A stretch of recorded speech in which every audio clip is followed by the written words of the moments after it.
ለምልክቱ ቤተ እግዚአብሔር ይመላለሳሉ፣ ለምልክቱ ያገለግላሉ። ሕይወቱ ግን የላቸውም። ሕይወታቸው በዓላቸውንም አገልግሎታቸውንም ተጸይፎታል እንላለን። ለምን እግዚአብሔር ግጥም ብለን በዓል እናከብራለን፣ ሕይወቱ ግን ይጠፋናል አላቸው። ለምን ግን እንደዚህ ሆኑ? ለምን አምልኮቱን ወደ ንግድነት ቀየሩ? እንጃ። በዚህ ዘመን ያለንን አገልግሎት እግዚአብሔር የኔ ነው ይለዋል። ቤተ መቅደስ ውስጥ ያሉ ሌቦች ደግሞ እንደገና ይዘርፏቸዋል። ቤቴን የጸሎት ቤት ይባላል፣ እናንተ ግን የንግድ ቤት አደረጋችሁት ብሎ ቤቱን ያጸዳበት ሳምንት ነው። ለምንድን ነው ቤቱን ማጽዳት ያስፈለገው? ምን ገጥሞ ነው ቤቱ የተበላሸው? እነዚህን አጠር አድርጌ አስቀድሜ እገልጻለሁ። በዚያ ዘመን በምኵራብ የነበሩ አገልጋዮች፣ ሌዋውያን፣ ካህናት፣ ሊቃነ ካህናት የአምልኮውን ቦታ የንግድ ቦታ አድርገውት ነበረ። ከአምልኮ መፈጸሚያ ቦታነት ወደ ንግድነት፣ ወደ ገበያነት ቀይረውት ነበረ።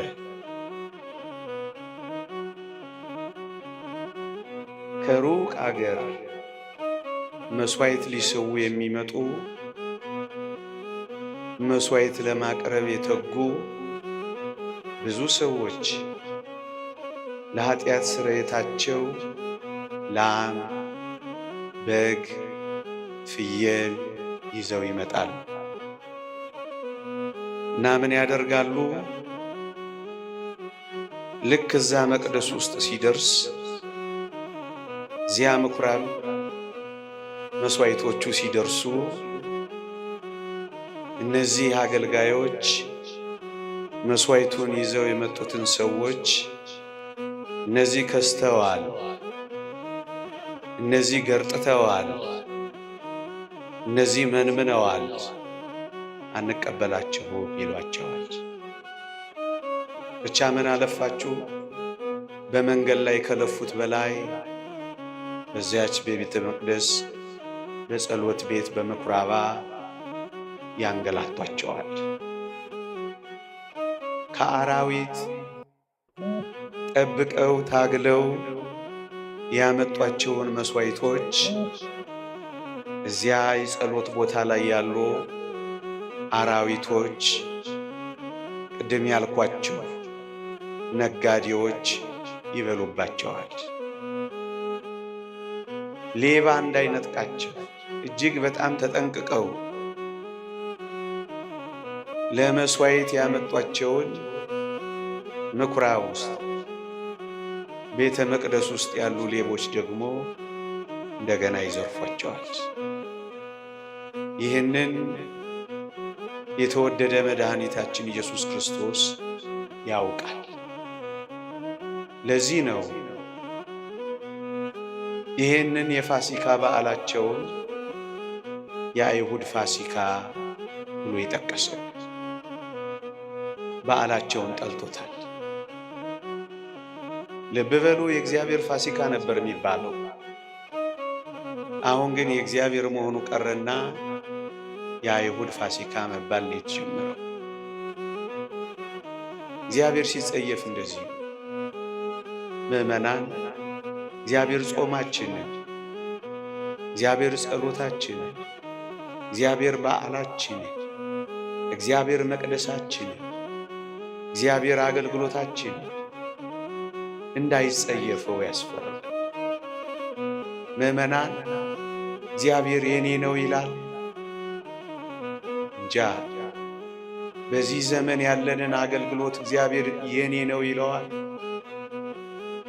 እኔ እግዚአብሔር አገልጋይ ነኝ።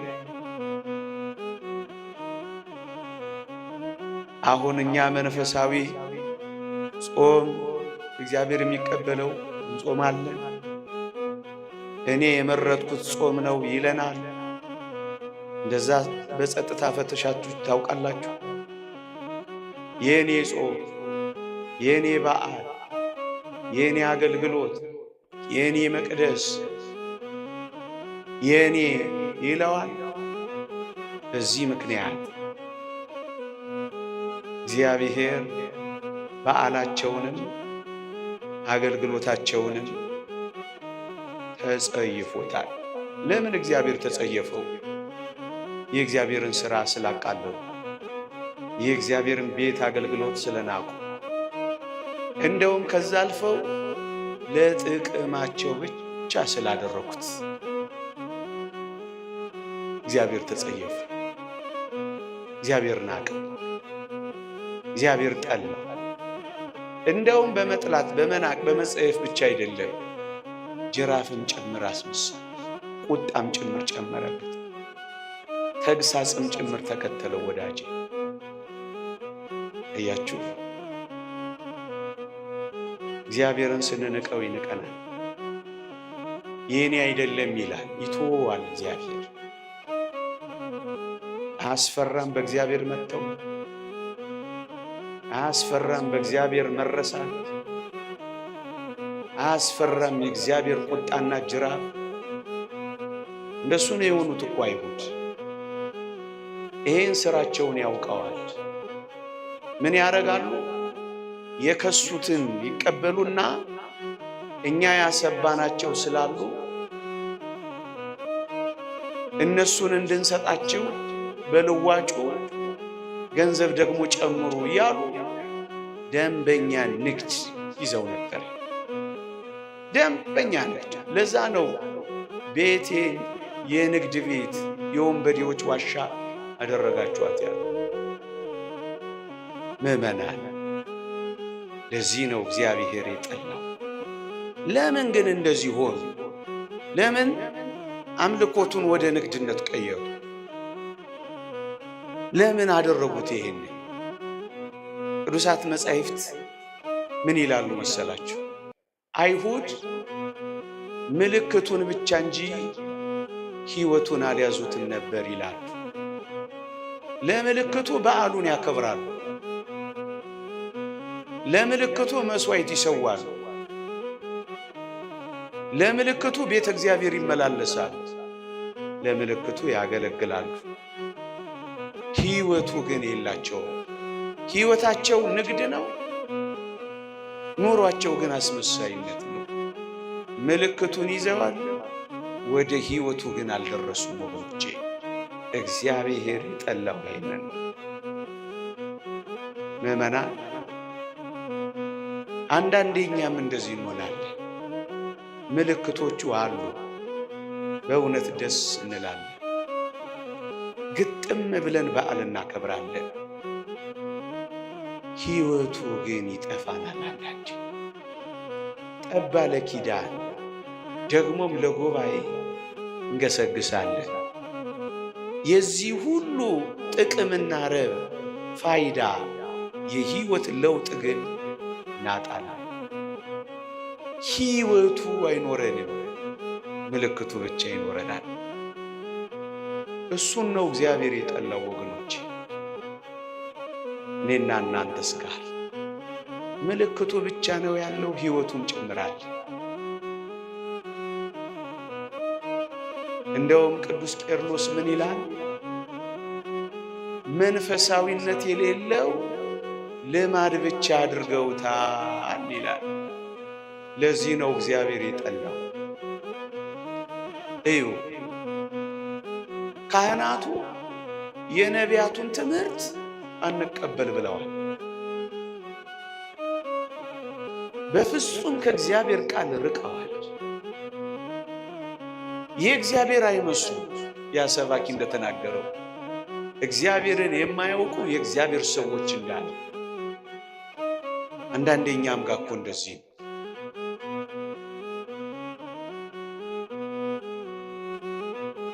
እንዴት ያስፈራል መሰላችሁ?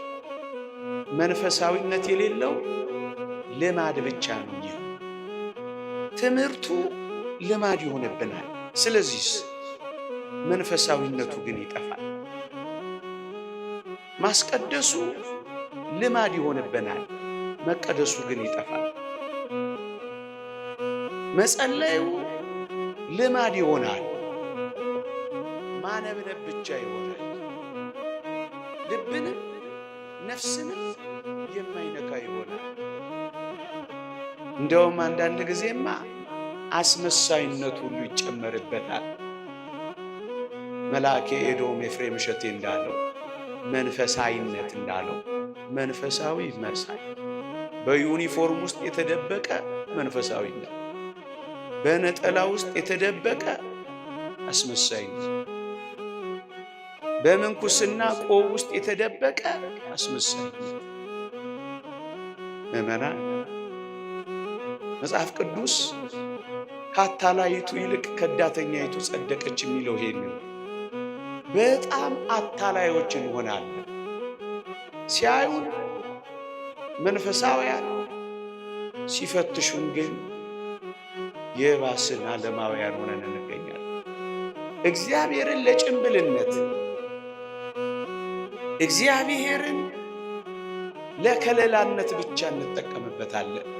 መንፈሳዊነት የሌለው ልማድ ብቻ ስላደረጉት እግዚአብሔር ተጸየፈው፣ እግዚአብሔር ጠላው። እሱ ነው የሚለው። ለዚህ ነው ጅራፍ ያነሳው ወገኖች። እኛም እንደዚህ ከኖርን እግዚአብሔር ይጠላዋል፣ ይጸየፈዋል ኑሯችን ወገኖች።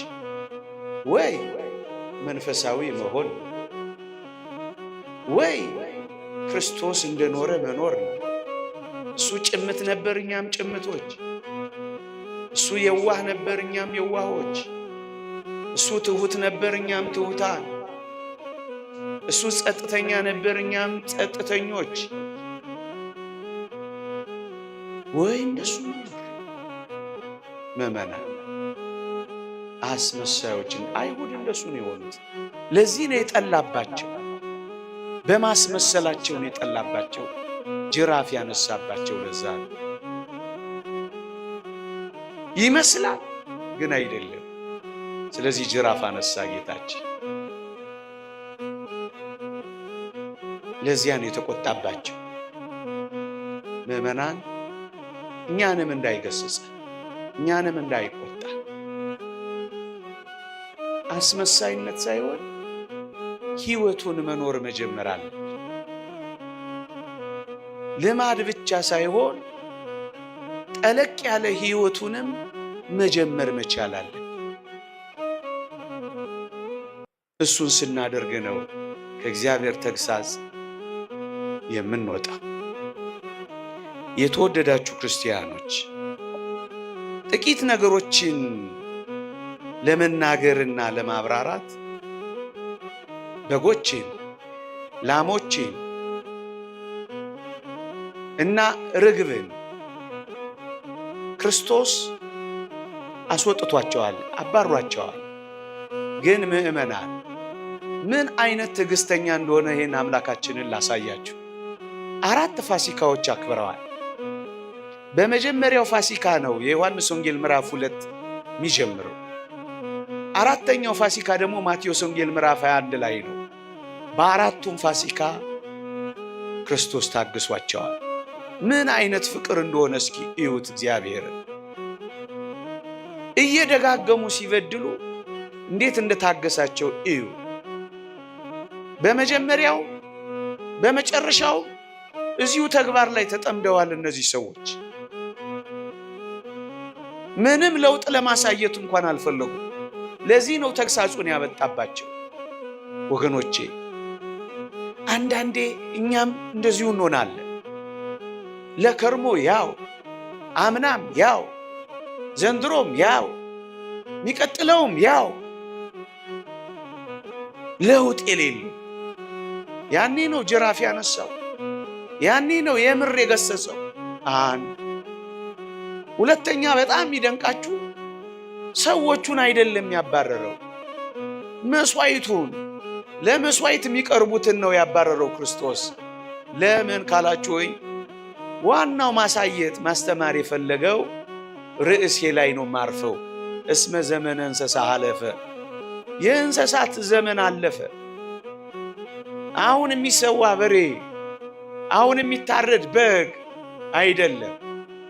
ነዋ በግዑ ዘእግዚአብሔር ዘያትቱ ያሴስል ኃጢአተ ዓለም፣ የዓለምን ኃጢአት የሚያስተሰርይ በግ ስለመጣ በጎች ምን ያደርጋሉ? መልእክቱ እሱ ነበር። የላሞችና የጊደሮች ደም ጊዜያዊ ስርየትን ስጋን ከመቀደስ ያላለፉ እነዚህ መስዋዕቶች ምን ያደርጋሉ? አሁን ግን ስጋንም ነፍስንም ሕሊናንም ጭምር የሚቀድስ እውነተኛ መስዋዕት በግ ስለመጣ እነዚህ በጎች፣ እነዚህ ላሞች፣ እነዚህ ፍሪዳዎች ምን ያደርጋሉ?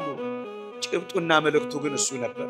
አልገባቸውም እንጂ ቅዱስ ጳውሎስ የኋለኛውን ሊሽር ሁለተኛውን ሊያቆም የኋለኛውን ይሽራል ይላል።